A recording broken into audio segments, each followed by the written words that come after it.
Bonjour, sors ton nose et mets ta bavette, car aujourd'hui je vais te montrer la voix de Space Chef Kaiser. J'en ai les papilles qui frétillent.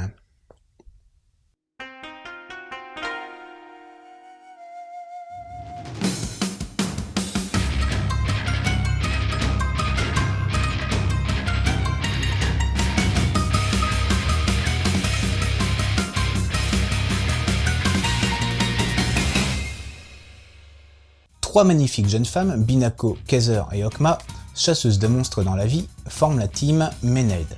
Elles sillonnent la galaxie à la recherche de quoi se sustenter. C'est alors qu'elles vont faire la rencontre d'un drôle de petit bonhomme. Il s'agit de Kaiser, mais il se fait surnommer Shin-chan. Allez savoir.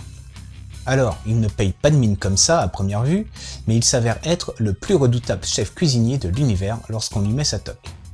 Tous les quatre vont alors faire la route ensemble. Mais quel est le véritable but de Kaiser? Voilà ma foi un programme fort alléchant.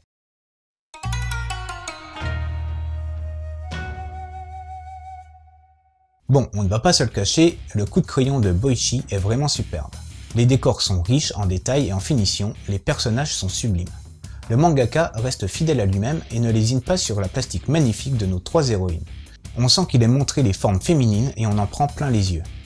Du côté de la mise en case, c'est très dynamique. Lors des scènes d'action, ça part dans tous les sens et par moments, on ne sait même plus où regarder. Ça explose et ça tranche à tous les coins de page. Des traits de vitesse en veux-tu en voilà.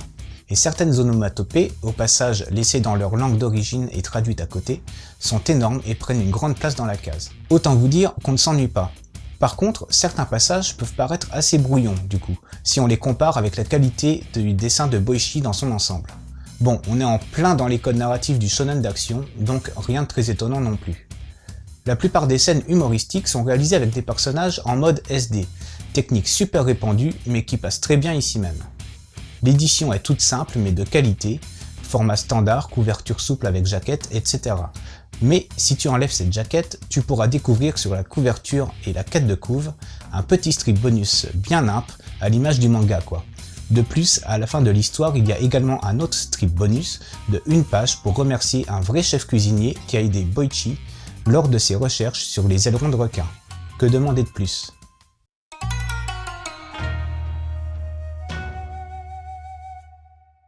Boichi est connu principalement pour Sunken Rock, un seinen d'action-humour ou encore pour Terraform Mars Asimov, mais il a également fait ses débuts en réalisant un ecchi hentai du nom de Lovers in Winter, qui je crois n'est jamais paru encore en France. Et ceci explique peut-être cela.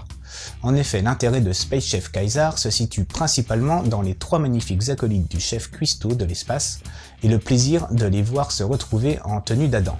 Enfin, de Ève pour le coup. Mais j'exagère peut-être un peu. On est ici dans du 100% humour. On a un pitch de départ, à savoir Kaiser parcourant l'univers pour prouver qu'il est le meilleur chef, et la team Menade chassant les monstres. Le reste n'est qu'une succession de missions et de défis culinaires plus délirants les uns que les autres. C'est frais, c'est léger, et on se surprend à avaler les chapitres et à finir le manga sans avoir eu le temps de dire ouf. On a donc une trame principale avec une évolution de la quête du héros à l'intérieur d'une succession de petites histoires bien marrantes, et en cela, ça me fait un peu penser à Dr. Slump de Akira Toriyama. Bon, c'est mon ressenti tout personnel. Et puis je pense que cette histoire est quand même plus profonde que ce dont elle a l'air au final. D'un côté, on a un Kaiser tout penaud devant les trois chasseuses de monstres, il est complètement à leur merci et se fait manipuler sans vergogne, mais lorsqu'il enfile sa toque, les rôles s'inversent. Kaiser devient un guerrier sans pitié et les trois belles sont complètement sous le charme du chef. Qu'est-ce que ça peut vouloir dire finalement? Peut-être que Kaiser n'est pas aussi imbécile qu'il en a l'air, que Kaiser, Binako et Okma ne sont pas que des tueuses sans cœur, que les sentiments, les relations, la vie sont plus complexes que ce qu'on pense. Bref, l'amour, l'humour et la bonne humeur transpirent tout au long de ce manga, et ça fait du bien de temps en temps. Pour compléter cette lecture, je te conseillerais d'abord Sunken Rock de Boichi. Un japonais arrive en Corée du Sud pour devenir policier et ça va partir en cacahuète.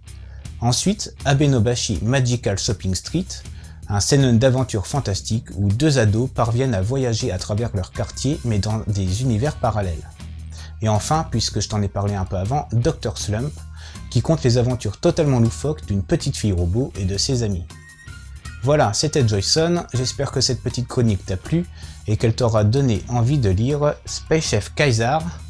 Je te dis à bientôt et continue de suivre la voie du manga.